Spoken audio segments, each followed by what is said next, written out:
Use of the helping verbs in the sentences. He was blank on the ground.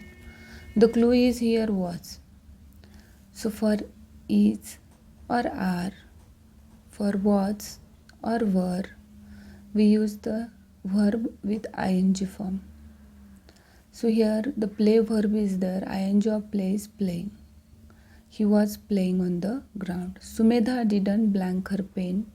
The clue is here didn't. So for do,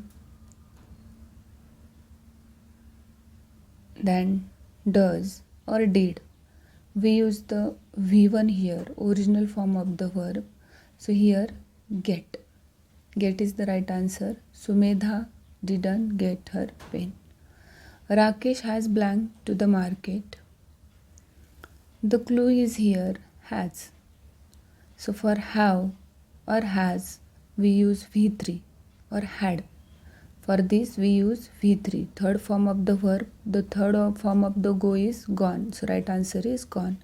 Rakesh has gone to the market. Sunday blank after Saturday. So here this is the, in this sentence, the thing that is every day happens. Means every time the Sunday comes after Saturday. So for that we use original form of the verb and we join s to the verb. Sunday comes after Saturday. Have I blank a letter?